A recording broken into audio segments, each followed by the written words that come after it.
Well, good evening, everybody. Those of you here, 45 people here, wonderful turnout, plus all those at home. So welcome to the last in the spring series of talks. Three items just before we start. Well, firstly, we always recognize members who have died since the last meeting. And this month, unfortunately, we remember a past president, Maurice Smith. Maurice, a sailor who came to Kingston, and he came in the days when divers, and it's interesting that we're doing this topic tonight, were starting to scuba dive around the wrecks of Kingston and bringing up all these fascinating items and had nowhere to put them. And somebody came up with the idea of we should have a lake or a marine museum. And so that was when the big museum that we now have, with that great big boat parked by it, Maurice Smith became the director and the heritage director, and set up an incredible information system there. Past president of this society, and certainly will be much missed. We have two events to remind you about.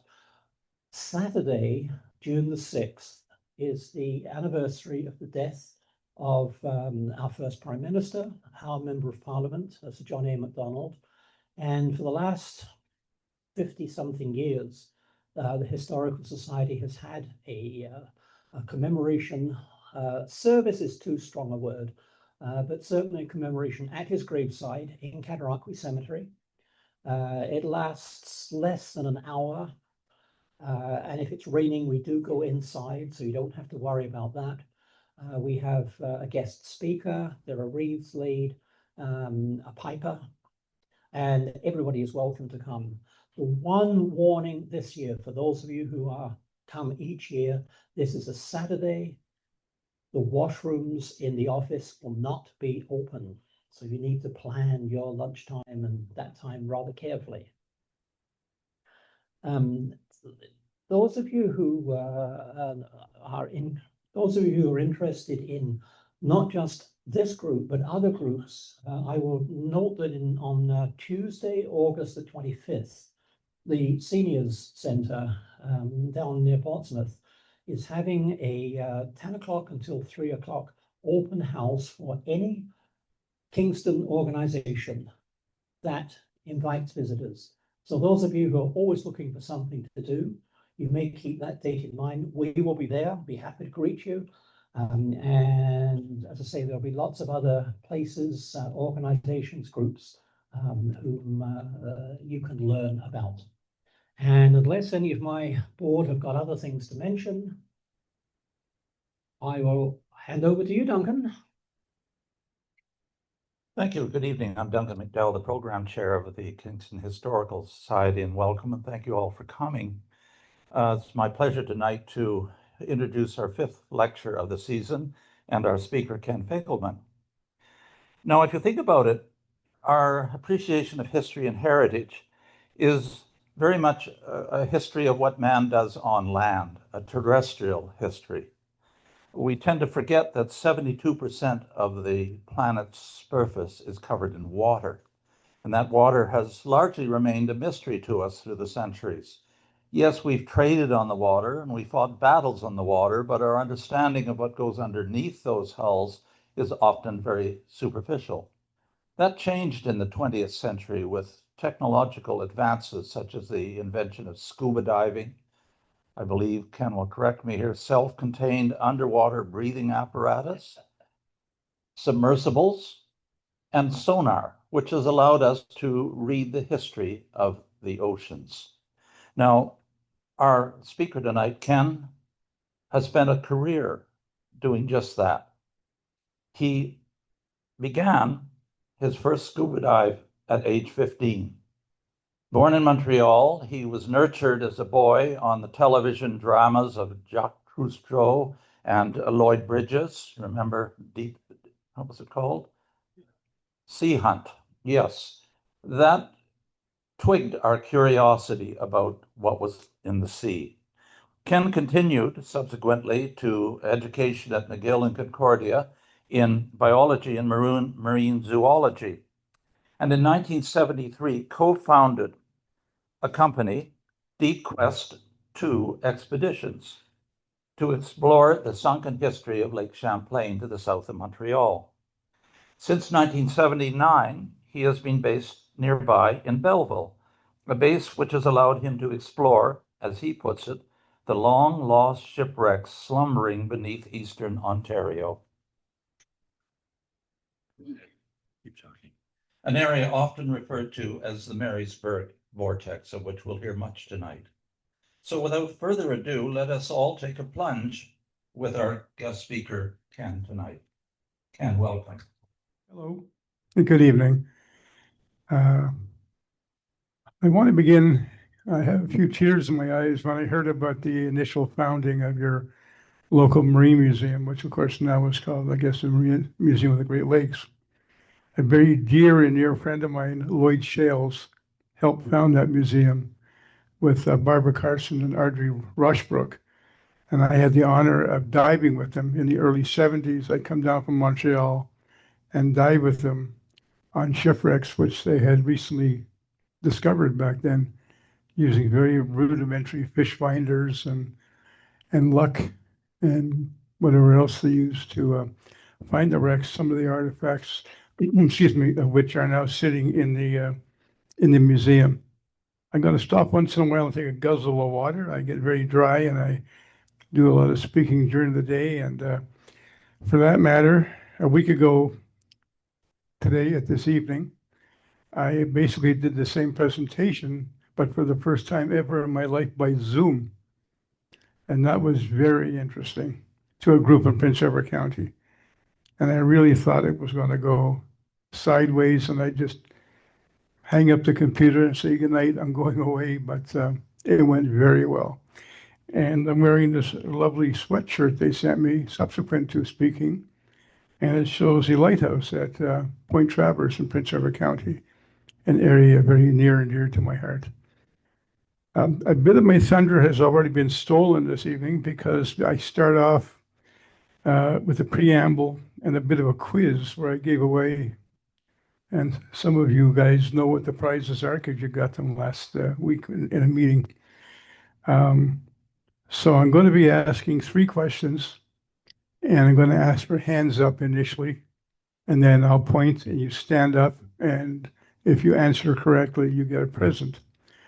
Well, quite honestly, the speakers have stolen my thunder and they've answered 2 of the damn questions before I even asked them. They didn't hear though. Yeah. Test them. So, yeah, right. Maybe you weren't listening. You were drinking coffee and eating cookies or something. So, I'm going to start with a bit of a First of all, I want to say thank you very much for having me here and welcome you all for being here this evening. I sound a bit scratchy and all that, so I will be taking a few guzzles in a minute. And I'm sniffling, so I think the allergies are catching up to me, which, thank goodness, don't affect me underwater. Bit of a preamble. We all saw the 4 brave astronauts circle the moon last month, one of whom was a Canadian, of course. And ironically, we know more about the moon about 250,000 miles away. Think about it, 250,000 miles away. We know as humans more about the moon at this point in time, certain of the planets, a lot about the Milky Way, and we know so little about what's underwater, under our oceans, under our seas, and in our case, under Lake Ontario, Eastern Lake Ontario. There's so much down there. And I've had the pleasure and distinct honor of being able to, of seeing an infinitesimal amount of what rests beneath the so-called Marysburgh Vortex, which I'll be speaking about in a moment. I'm going to start with the quiz. In the 60s, the initial astronauts in the Apollo mission looking down at Earth from the space vehicles alluded to Earth and said, oh, it looks like a big blue. I want to see a hand. I heard somebody yell out. Stand up. You're a winner. The blue marble, come on over. You got a very special. I do too. Hold it up to the light. It is, it's a blue mark. Oh, there. My late mother would be chuckling at this because she told me most of her life on this planet that I was growing up in Montreal and exploring underwater. She said, "Kid, you lost your marbles." And tonight I intend to lose a few more. Okay, the other question I was going to ask, what percent of the Earth is covered by oceans? And we already heard that. Let me see a hand. You weren't listening? You want a marble?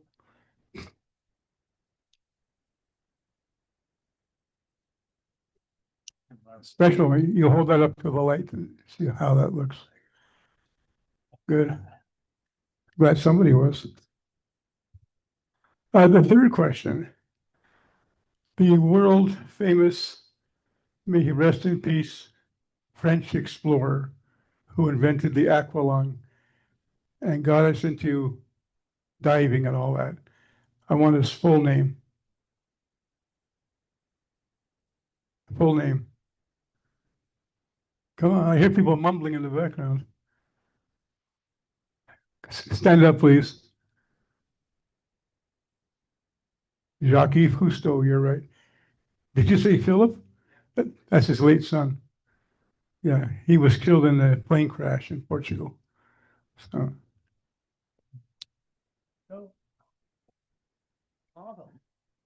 And just to be fair, since you yelled out Cousteau, that doesn't matter. Come on, it was Junior. Thank you. You're welcome. I also want to point out the flag on the pedestal over here. That is the international dive flag that you're looking at. When you're out in the water, regardless of where you are in a boat, if you see that flag flying up a float or up a boat, don't go up and say, "Oh, what's this neat looking flag?" It means stay away. It means there's divers below and there's equipment below doing a job. So please do not approach that cool looking flag wondering what it's for. You now know it's the International Dive Flag. Okay, let's get into the Marysburgh Vortex. And by the way, we'll save the questions, I guess, till the end of the evening after the audio-visual presentation. I'm sure we'll have enough time. Excuse me, I'm just going to sniffle and snorkel here. Oh, pardon me. And I shall take a guzzle. By the way, how many of you, prior to learning about the event this evening, have actually heard about the so-called Marysburgh Vortex? Can I see a show of hands, please? Yeah, I see a lot of heads nodding. It's amazing how many people locally have never heard of the Marysburgh Vortex. Excuse me. Don't get the mic sweat. Yeah, I don't want to drown it. I might die of electrocution or something. That'd be embarrassing. Yeah. Acclaimed scientific diver dies at the podium drinking water. Okay. Okay. I've entitled my presentation, and I've got some magazines with me. I've been doing a lot of writing about the vortex. You may have seen the article in Kingston Life magazine a few years ago, the feature article. And if any of you read County magazine, there was a series of 5 articles, 3 in 2022, 1 in 2024, by my late dear friend and editor, publisher, Steve Campbell. And you can come up later and glance at the articles if you wish, but you'll be hearing tonight basically what I've written in the articles, what it's all about. So I call it the Mysterious Mythical Marysburgh Vortex. Why mythical? Because it doesn't exist. It exists as much as the Bermuda Triangle exists, and that doesn't exist. Sorry to burst your balloons if you believe in that stuff. Uh, You're up there now. leave it up until I, yeah. Actually, why don't you handle that? I'll tell you when to change it. Okay, thanks. Okay, I'm going to define a vortex for you, or vortices, an area of concentrated energy rising from the earth.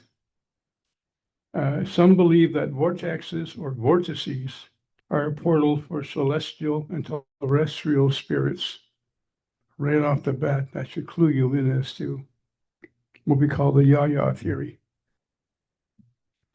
The name Marysburgh Vortex, the actual nomenclature, was first given its name by the late Canadian author Hugh Cochrane, who I had the pleasure of speaking with many years ago, discussing some of his ideas and theories.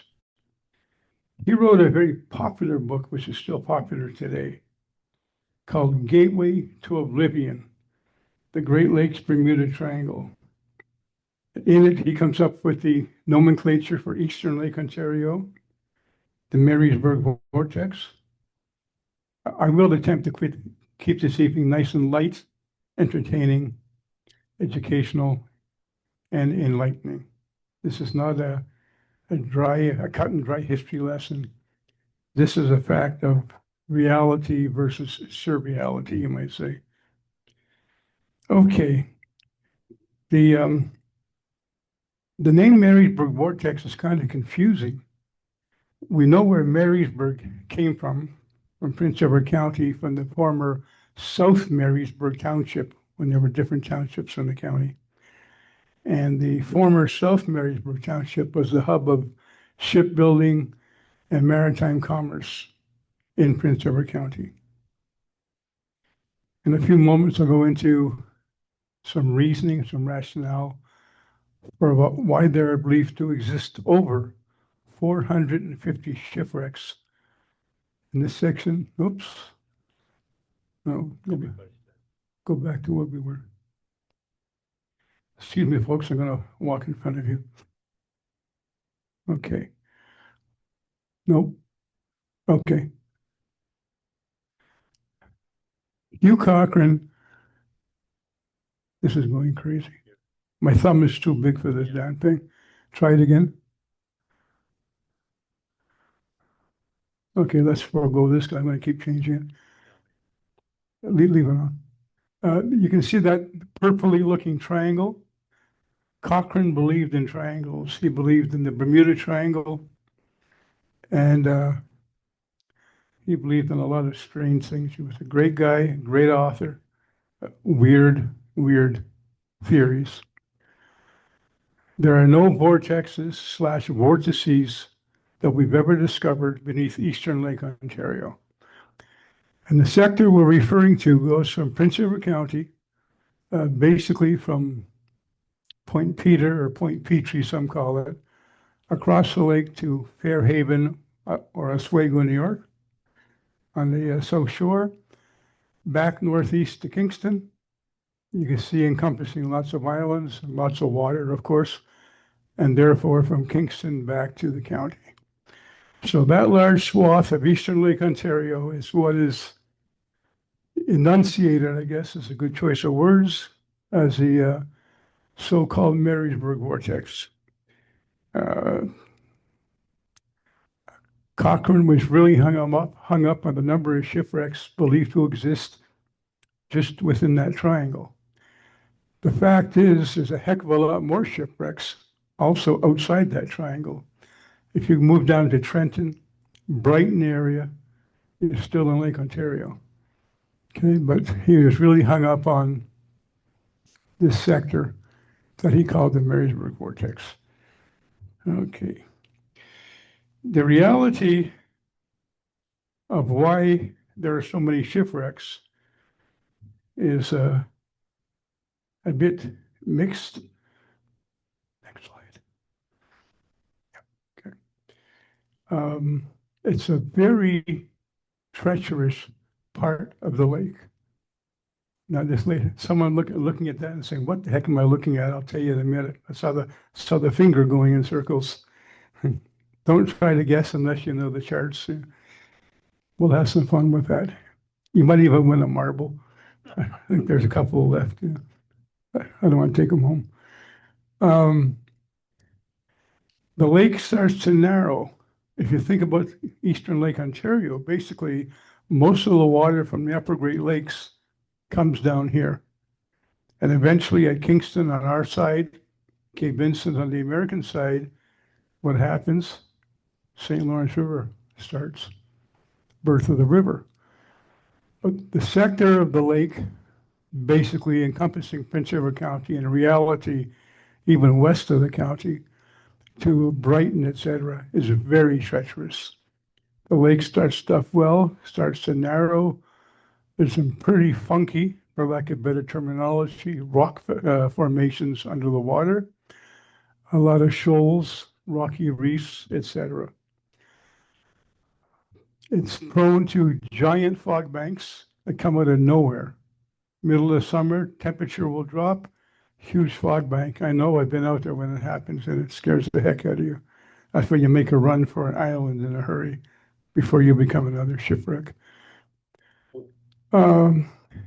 You have waves that are just tremendous height because, again, the lake is narrowing. It's not like in the ocean where the waves can dissipate. Big waves, they can't dissipate in the lake, at least not like in an ocean or a sea. So you start rocking and rolling in waves I'm going to use feet, the old fashioned, 5 and 10 feet high are not abnormal. Storms typically prevail out of the southwest. Many come out of the northeast. And they have, of course, pardon the expression, wreaked havoc on many, many ships. Why so many ships? Well, let's think about it. Before there was a 401, before there was a transcontinental railroad crossing our country, there was Lake Ontario, well, all the Great Lakes, but there was Lake Ontario in our case. Major hub of transportation and shipbuilding. What was being transported? Well, from this side of the lake, especially from Kingston, Prince Edward County, over to the States, we were shipping lumber, apples, cheese, grain, so forth. Who can tell me, for a marble, what we were importing primarily from the States in those days by ship, by schooner? What was coming over? Coal. Who said that? Coal. You got a marble. You're right. He's right. I just lost another marble. Coal from Pennsylvania made its way to Oswego and Fairhaven, New York. From there on schooners, eventually on steamships, up and down the sector of the lake. Similar to the 401 with all the traffic, and we all know with the transport trucks and crazy things that happen, accidents happened on the lake also. As I alluded to, storms, running into rocky reefs and shoals, running into each other, fog, and another strange phenomenon. Can anybody tell me what we're looking at here who hasn't won a marble already tonight? And not my wife. My wife knows what this is. Can I see a show of hands as to what this image is showing here? Sir, stand up, please. What are you looking at? What? Give me a name. No. This crater exists. You're actually right, by the way. This crater is about 25 kilometers south of Kingston, beneath about 67 feet of water. So you know what? I'm going to give you a marble because you're right. Come on up and get a marble. You're my last marble tonight. Congratulations. This is called the Charity Shoal Crater. So if you look at a chart on the lake, you'll see Charity Shoal, and you'll see the crater. Anybody want to guess where this crater originated?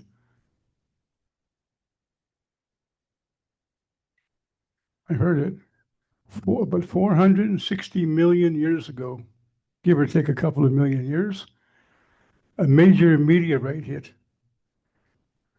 beneath what is today Lake Ontario, eastern Lake Ontario. There were no Great Lakes back then, obviously. The maximum depth of the crater is about 19 meters. We'll get back to metric.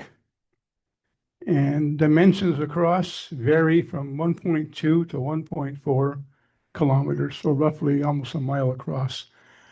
How many people who have lived here all their lives even though this exists? But as many as the Marysburgh Vortex. Okay, good. Probably an article I wrote, yeah. The crater, as I said, is roughly 460 million years old. Major meteorite hit. Guess what one of the main components, or in reality, two of the main components of meteorites are? No, no hands, because I have no more marbles. I'll answer my own question. You can yell out here. Nickel and iron. What do nickel and iron do to compasses? I'll show you. I got a chunk of a meteorite right here in my hand, a little tiny chunk. Now, you won't be able to see this. You'll have to believe me. It's a bit of a dog and pony show. But I've got a real live trail compass here. And this gentleman will see what happens when I hold the meteorite next to it. See what happens? See the compass is going zoinky, for lack of better terminology. Oops. So you can imagine what would happen to the old ships in the old days, schooners, steamships, when they depended on compasses to navigate. They didn't have sonar, GPS, LORAN, whatever. Nope. Thanks. And there's no doubt in my mind. By the way, if you look at modern day navigational charts, it'll show you magnetic deviation and how much potential deviation there is, and it's a heck of a lot. So there's no doubt that some of the wrecks, of the 450 wrecks within the so-called Lake Ontario Triangle, aka the vortex, because of magnetic deviation. No mystery, no magic. Yeah, however, Mr. Cochrane, the author, speculated that some of the wrecks, if not most, went down because of little space aliens who took up habitation at the bottom of eastern Lake Ontario and were residing in crystal pyramids. So I often wonder what he was smoking or drinking when he wrote that kind of stuff, but he believed in it. It's within it. It's about 25 kilometers west of, southwest of Kingston. So between Kingston and Prince Edward County, very close. And if you have sonar on the vessel, you'll find it. Okay. We're going to talk more about it in a minute. I'm going to talk about that little toy sitting on the bench here. That little toy's name is Gertrude. Named after a very dear auntie of mine. Don't ask why I called it Gertrude, but that's Gertrude. So, okay. Hugh Cochrane wrote in his book, the vortex is a strange place where, I quote, he wrote this, globes of light and weird fogs, I almost said frogs, I can't read my own writing, weird fogs, not frogs, abound, and where ominous waters shroud sinister happenings. It is, I'm quoting his book, it is an enigma featuring a long listing of disasters which have drained insurance companies of many of millions of dollars in claims. It's true. Okay? And parts of what he writes is totally true, and some of which, of course, is sheer nonsense. But it sure is a fun read. As I mentioned earlier, a couple of times, there are believed to be over 450 shipwrecks just within the so-called vortex. Only about 20% have so far been discovered. Not very many, for various reasons. Now, we do know that there are sunken aircraft beneath the vortex. I can't speculate. That's not my specialty. I can't tell you why aircraft have crashed within the vortex. I can only guess that human error, mechanical error, weather, fogs, normal. But I don't think because of little aliens living on crystal pyramids. Have any of you seen the plane at the Kingston airport in the pedestal? The yellow airplane on the big Harvard, exactly, World War II Harvard. Do you know that was recovered from underwater? Yeah, that was recovered from, I believe, off Amherst Island. Excuse me. It is known there are a few more of those Harvards, many more actually, beneath Eastern Lake, Ontario. They were trainers, so unfortunately accidents would happen. I do know for a fact that one has recently, by accident, been discovered off Soup Harbor in Prince Edward County. Yeah, another story. So now it's being investigated. Apparently it's a lost Harvard. And sadly, I think the remains of the pilot are still on board that plane. Okay, some of the lost ships that we know of. April 29th, 1853, the Molson breweries out of Montreal, they owned a side wheeler, the big paddle wheels on either side. It was a steamer. It was a wood-fired steamship. The ship was built of wood, called the Ocean Wave. On that date, about 3 miles off Point Traverse in Prince Edward County, where this lighthouse is, it burned. It was full of passengers and cargo. As a matter of fact, its typical route was Montreal to Hamilton and back, and one of the stops would be Kingston. It had picked up a bunch of passengers in Kingston the night before. It's heading to Hamilton, I guess, off the county, middle of the night, people sleeping, embers up the smokestack, caught some of the cargo on fire. What was that cargo? Butter and tallow. So you can imagine how that burned quickly. Wooden vessel burned and sunk quite quickly. Loss of 28 lives. Apparently, it was carrying a purser safe, supposedly, full of cash of the day, gold and silver, in what was called the purser safe. Ironically, the body of the purser washed ashore on the U.S. side of the lake a few weeks later after the wreck, and he had a purser's belt on full of cash. So he had either tried to rescue the cash or he tried to rescue the cash. He wasn't going to take silver and gold because that would have gone right to the bottom like an anchor. 28 people died that night on the vessel. Over the years, it's in about 155 feet of dark water. It's a dangerous dive for most divers. It's what we call a tactical dive. Over the year, many divers have gone down looking for the safe and the treasure. I mean, people often ask us the first question, oh, you're a diver, do you look for sunken treasure? Yeah, right, give me a break. Excuse me. Anyway, it only makes sense that if the safe was carrying that much valuables in currency, gold and silver, that the very wealthy Molson family would hire commercial divers of the day in hard hats and helmets to go down and recover the safe. Personally, that's my belief that the safe was recovered not long after the sinking. And it's not yet because no one's found it today, not to my knowledge anyway. Okay, another tragedy, 1886.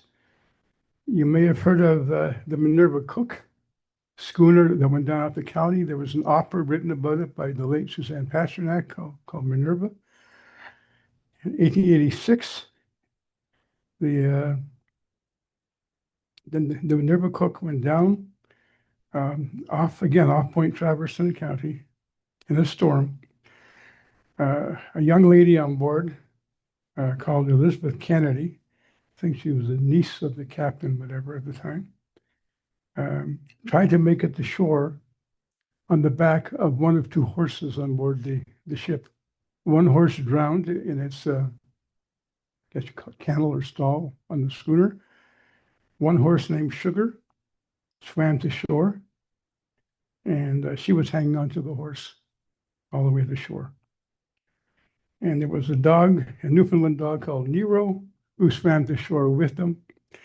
Sadly, Sugar survived. They found him running around Point Traverse. The doggy passed away, and the young lady passed away. They found her body a few weeks later, close by to where they had come to shore. Right off Kingston, we have a side wheeler, which I believe was actually discovered by Lloyd Shales, called the Comet. And then that went down in 1861 off 9 Mile Point, and there were 2 fatalities on board that vessel. 1900, the schooner Fabiola, carrying a huge load of coal, went down again off near Point Traverse, False Ducks Island in the county. No fatalities, and so on and so forth. We have a strange incident. March 29th, 1889, a ship called the Bavaria, which had sailed out of the Kingston area, was found floating off False Ducks Island. And nobody on board. Crew of 8 missing, along with the yawl boat. The only evidence of life on board was a canary in a bird cage and a loaf of bread that had been baked in the oven. No one knows what ever happened to that crew. They disappeared. There still are some cool mysteries out there. The Annie Faulkner went down in 1904, again off False Ducks Island, schooner in a storm, carrying a load of coal, great dive, 1 fatality, didn't drown. They were in the yawl boat, and the storm brought the yawl boat all the way over to Amherst Island, and the poor devil died of exposure. So, and it goes on and on and on, and we can go on forever. They said these are some of the, quote, known wrecks. Now,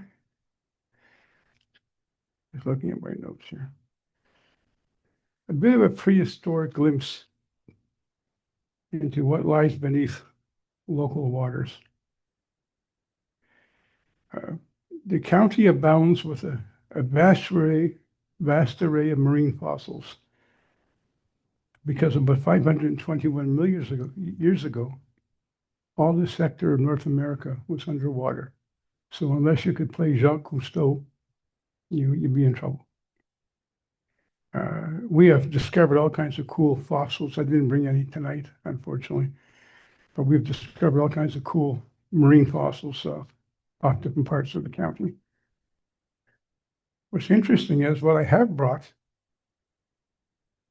are Stone Age artifacts, the real deal. Okay. Later on at the end, if you want to walk up and have a look at it. Okay. You're looking at arrowheads or spearheads here. Just show the camera. There we go. Okay. Another Stone Age artifact.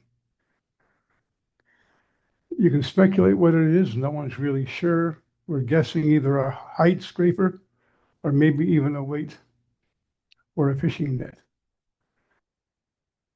What some people would call a tomahawk. Okay, stone axe. Now, these artifacts are not by way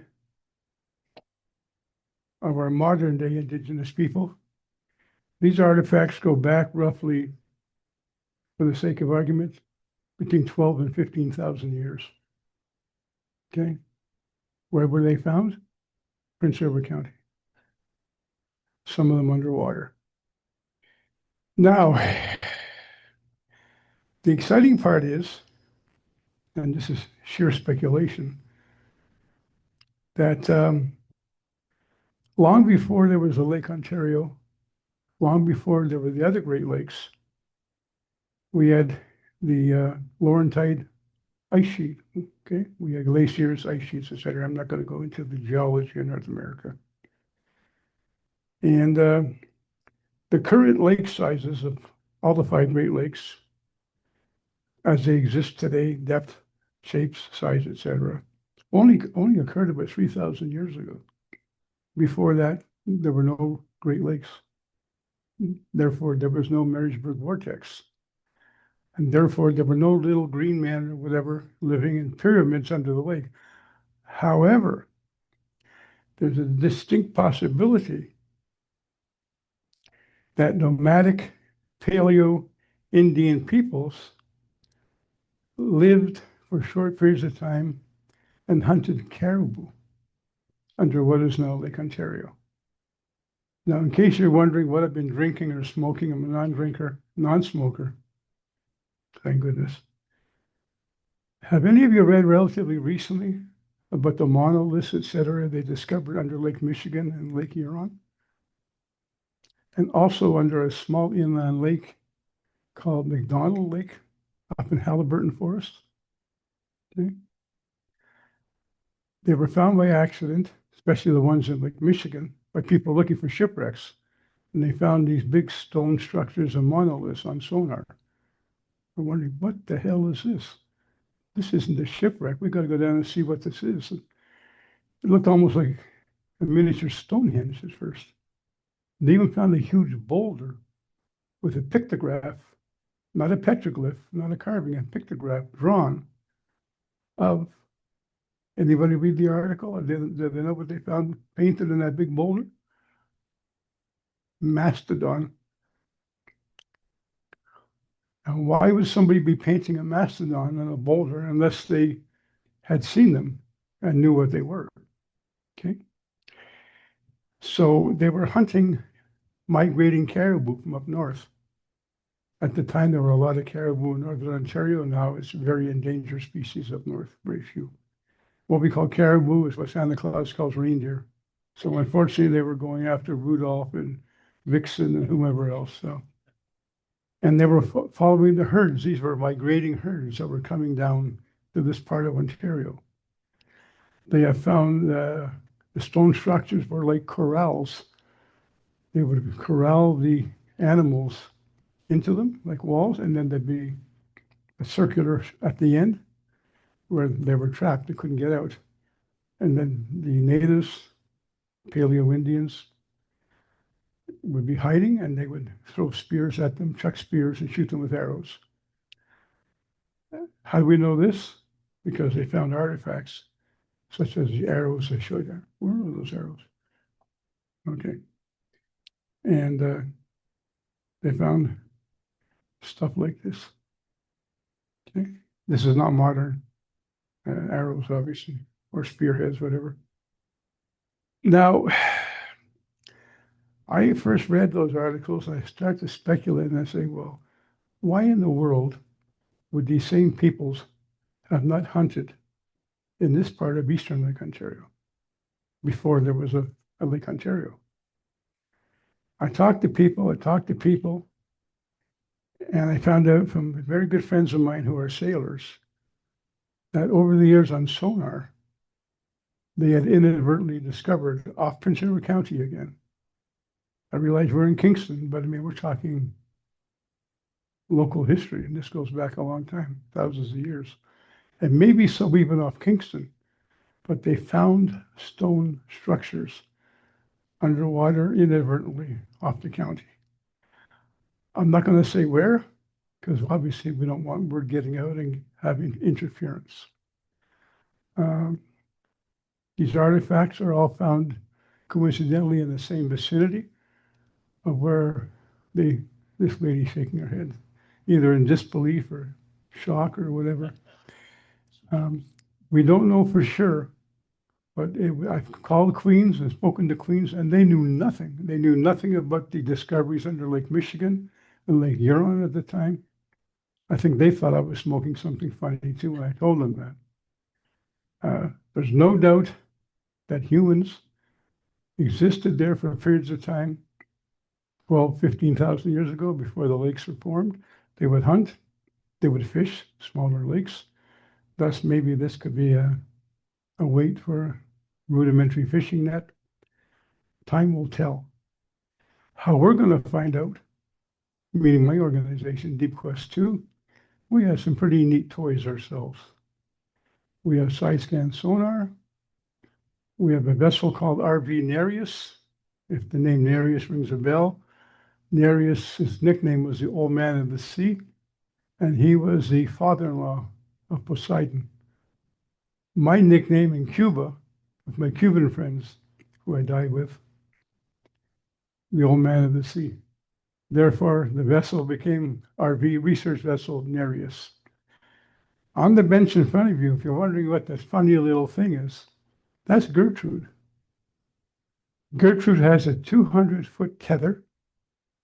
She has 3 engines, okay, all electrical, 3 thrusters, 2 up and down, sideways, backwards, high intensity lights, and a high intensity, high definition video camera in the front. And she works off joysticks on the surface. Call her she because it resembles, for some reason, my Aunt Gertrude, may she rest in peace. She wouldn't be happy. She had an ROV, but I always call it ROV. That's for remote operated vehicle. It's basically an underwater drone. So feel free at the end of the evening to go have a look at Gertrude. It's kind of cool, very portable. As I said, it's on a tether about 200 feet long. We're going to drop it off this island in the county to look for a rocky structure, but we're also going to drop it down the crater. We want to film the walls of the crater and have a good look. What we can do with Gertrude also is we can we can affix a GoPro camera, a little waterproof GoPro camera, common little underwater camera, to a bracket on top and preset it so it shoots bursts of stills.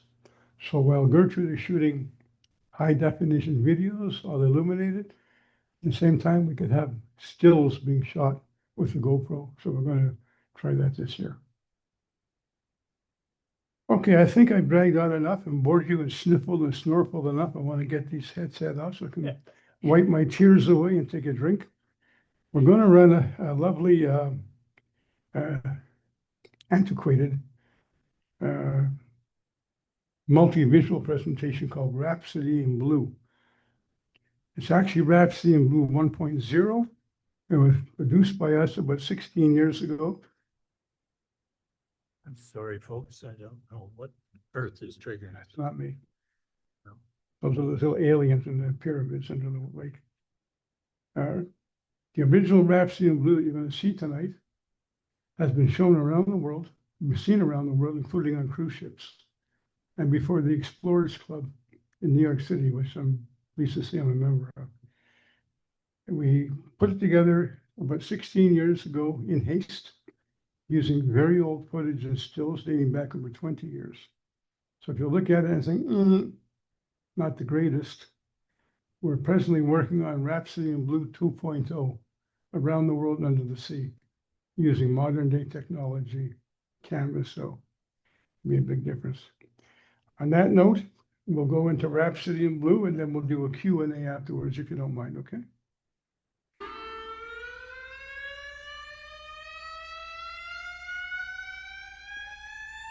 Can't hear it.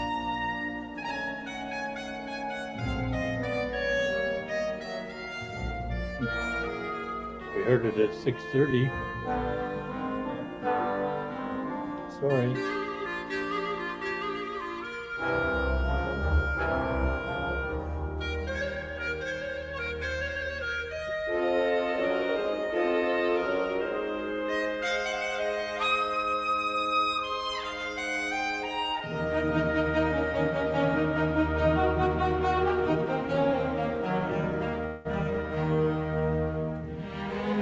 Commentary.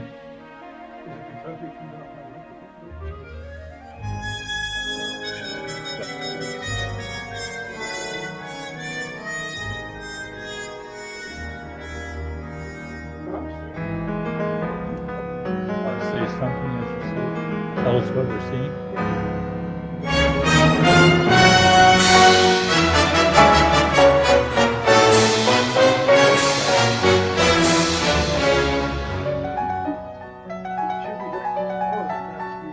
I know.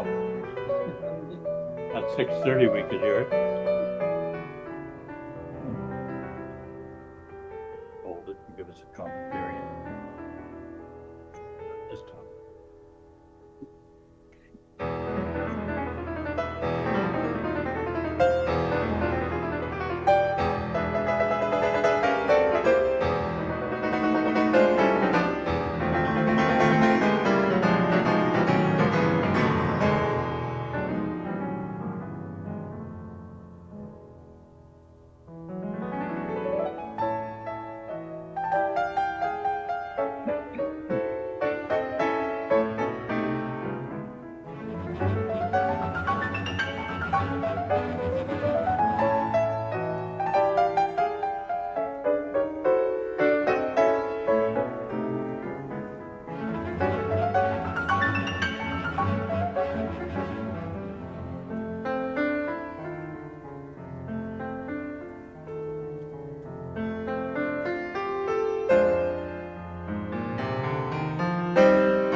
Saying that the clear shots are in the Caribbean.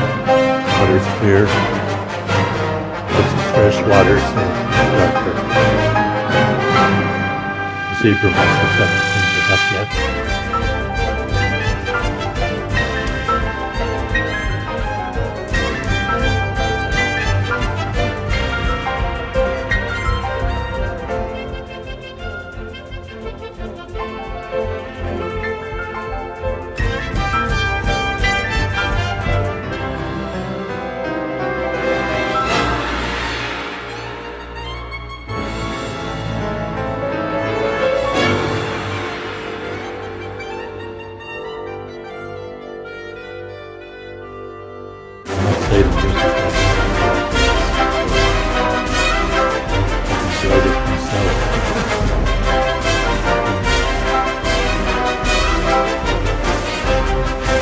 Underwater caves in Mexico,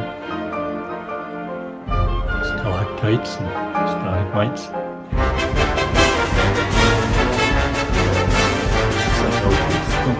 Heard that term in Mexico, yes.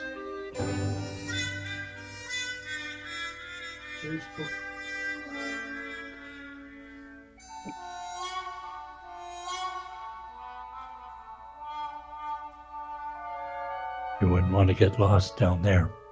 Sure. You may have unfortunately just recently heard of the 5 Italian divers lost in a great deep cave in the Maldives. And these were scientists. And the Navy diver who was sent to look for them also died. So 6 people died because of this particular cave system, very deep. I think it's about 250 feet deep off the Maldives. This happened last week.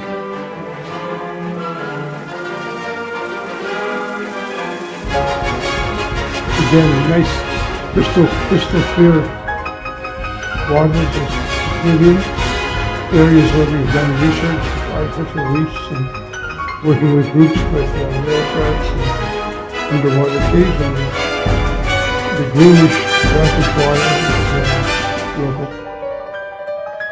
Some of the local shipwrecks. I'm sorry about the sound. I don't know what's going on. It's got a beautiful soundtrack. And I don't know. This is the wreck of the George Marsh, a local schooner off Kingston. And I believe that was discovered by Lloyd Shales and Barbara Carson many moons ago. You can see the figurehead. You can see the zebra mussels.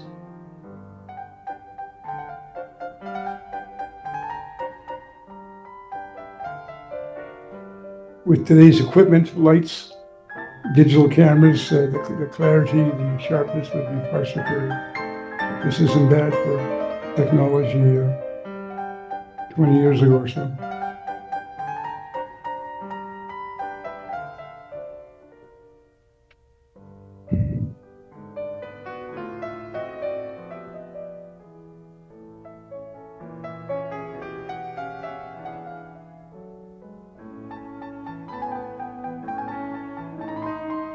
Kind of boring without the sound.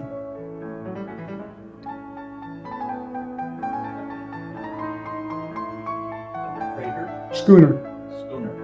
A freighter, yeah, schooner carrying coal and cargo.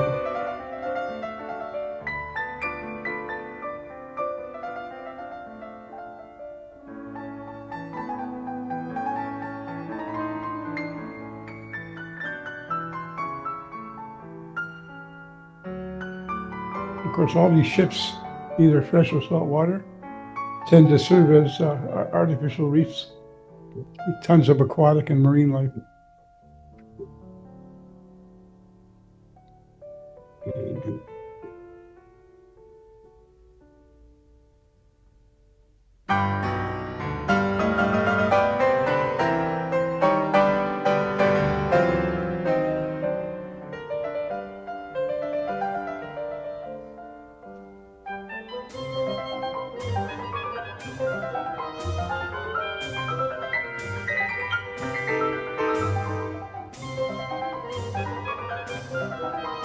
Okay, yes, that's a motorcycle.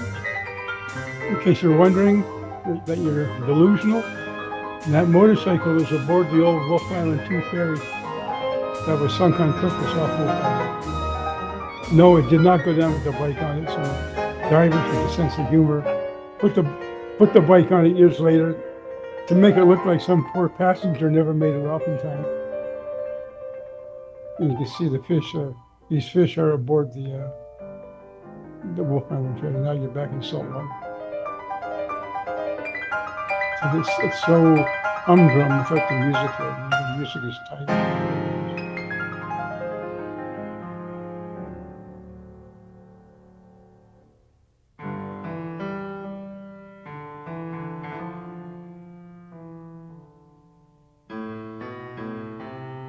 You're seeing some night dives in the Caribbean here.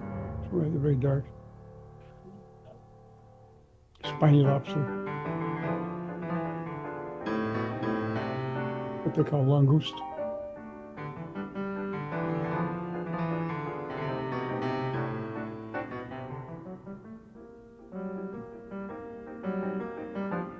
You know, I can hear the music slightly. I can slightly hear the music. Something's weird here. Two different sounds. Amp or volume or something. Something's wrong here.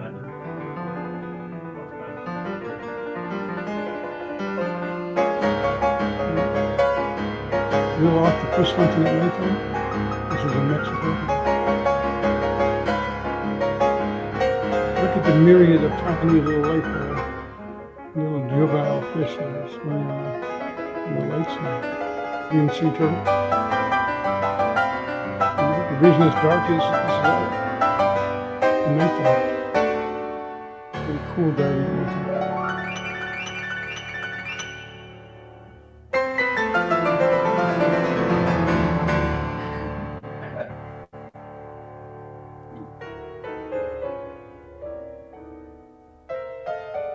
Back in Lake Ontario, obviously.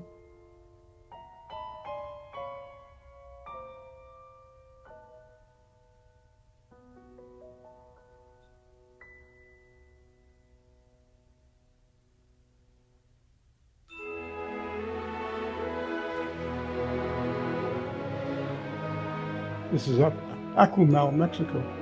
Akumal means Mayan resting place of the sea turtles.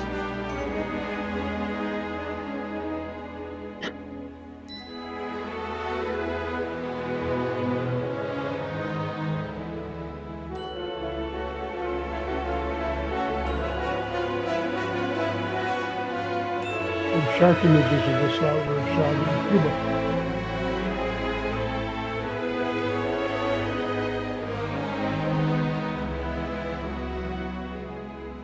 Stingray.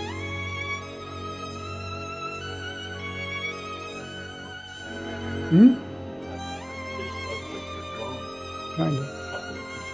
Stingray, yeah.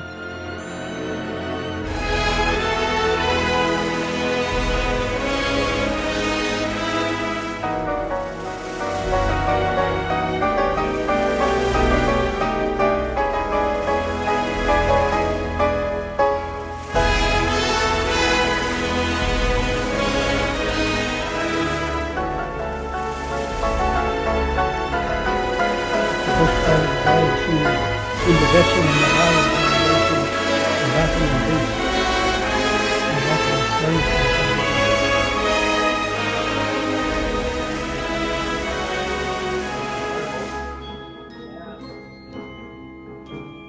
cool. Thank you, folks. Ken, thank you very much for taking us under the waves. A new world for most of us. We are happy to take questions, and the MO here is if you have a question, just raise your hand. I will bring you the microphone so that everyone can hear what you're saying. So do we have any questions? And if you want to come up and see Gertrude, have a look at Gertrude, please look and don't touch. And if you want to look at the artifacts, I'll show them to you up close and personal. Question back there. Pardon? Yeah, I was wondering what was the most interesting animal or fish or whatever that you've seen below the water, and also did any of them that you were swimming around want to have you for lunch? Madam, you aren't the first person to ask that question, obviously. No, none of those creatures considered, none of those creatures, to my knowledge, considered as hors d'oeuvres. I would say the whale sharks, which are harmless, they're as big as a school bus. They are basically plankton feeders, krill feeders. They don't have teeth. They're massive. Closer? Okay, sorry. Blow your eardrums off. I would say working with whale sharks off Holbox Island in Mexico, working with a team of scientists who were tagging them. And we could swim right up to them, and they would come right up to us in the surface. We were snorkeling with them, not diving. And they are really cool creatures and biggest fish in the sea. So I would say that's one of my best experiences as far as diving with or swimming with sea creatures. Any more questions about what we saw in the video with no sound? The question was, where do we keep the artifacts? Do you keep the artifacts? At home. Really? Yeah. No, It's not against the law, apparently. no, we have permission to retain certain artifacts. However, it's a good question to go looking for artifacts, shipwrecks, sunken planes, underwater civilization in Ontario. You have to have a special license and a permit to do that. You can't just do that on your own anymore, like in the old days. I didn't say that. You have to show what you found and ask permission to retain a certain amount. A lot of the stuff we have found in Canada, and especially in beneath Lake Champlain when it was legal, has gone back to museums in upstate New York.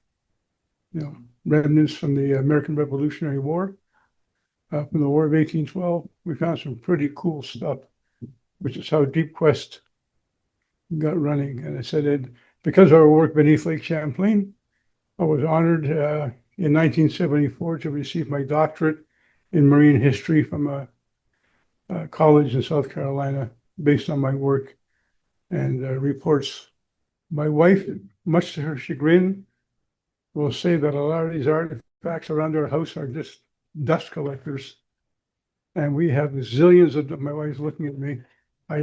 We have zillions of dust collectors, ancient artifacts, ancient prehistoric fossils, cannonballs of all calibers from across North America. My what? Which is Me. the Me. My wife would say I'm an old artifact. The oldest ones would be these, these, pardon? At one time in high school, a long time ago, the general theory was that inhabitants of North America came across Bering Strait into Alaska and then headed south. But you mentioned that these people, whose artifacts you have discovered, probably date 12 to 15,000 years ago. So how does that connect to the theory? Or does it? Excellent statement and question. These are the offshoot of the same people. These are the pre-native Indians, if you want to call that. I don't like that term Indian, but pre-native indigenous peoples. These are the earliest known indigenous peoples in North America.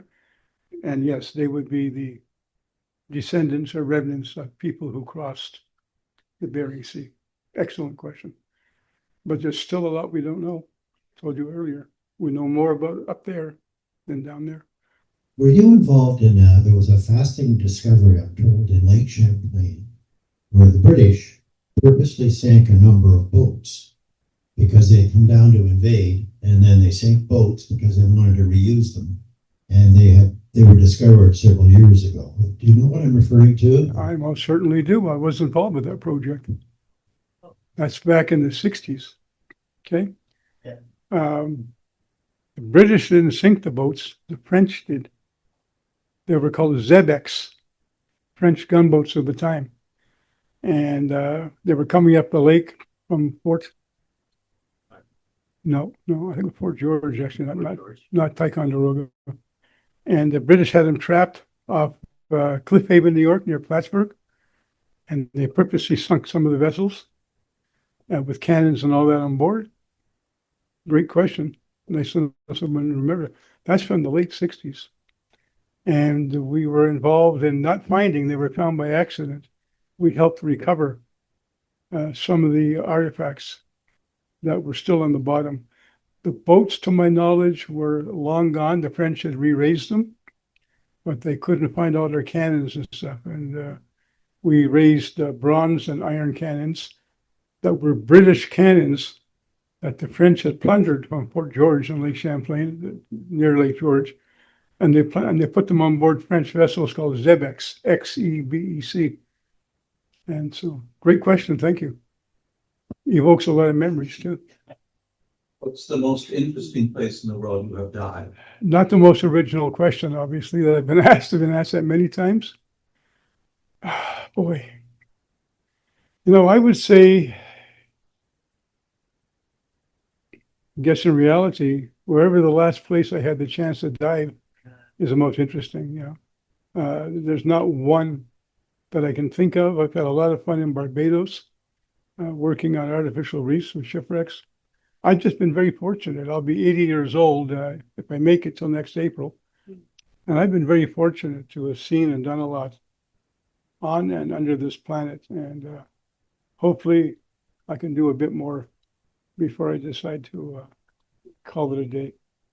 Now we have toys to do the work for us, like Gertrude too. That helps us a lot too. A lot safer. Thank you for the question, though. Let me end the evening by thanking you and Gertrude for coming to us tonight. I might compliment you by saying I feel a special affinity with you. I've published 4 books and many articles on the British overseas territory of Bermuda. And almost every September, I get a call from Viking or Royal Norwegian Cruise Lines asking me to come and lecture on either the Miami or the New York run to Bermuda. And I have learned to say, what do you want me to talk about? The Bermuda Triangle is always the answer. And I say, this is bunkum. I'm not speaking on it for more than 5 minutes. So of course, I've never been on a cruise, but like you, I have some integrity. Ken, thank you for coming tonight. Another comment. Sorry about that, but I'll get back to nothing. I should mention, you mentioned books. I am literally in the process of co-authoring a book on the Mysterious Mythical Marysburgh Vortex. I'm co-authoring it with a dear friend of mine, Sue Patterson Gately of Sterling, New York, just across the lake from the county. She's an acclaimed U.S. author who has written numerous tomes, nonfiction, on Eastern Lake Ontario. And we've become dear friends, and we're co-authoring a book on the vortex. And you'll see it from different perspectives, the shipwrecks, the myths, the mysteries, the eels, the plight of the North American eels, so on and so forth. So that book will be published by County Magazine Publishers of the Bloomfield and Principal County. So watch for it. Ken, if you let us know when it comes out, I think we might mention it in Limelight, our monthly newsletter. Thank you. One last thing, I want some assurance that none of these creatures are in Kingston Harbor. Ken, on behalf of the society, I want to thank you for coming tonight and a little gift on behalf of the membership. Thank you and happy diving.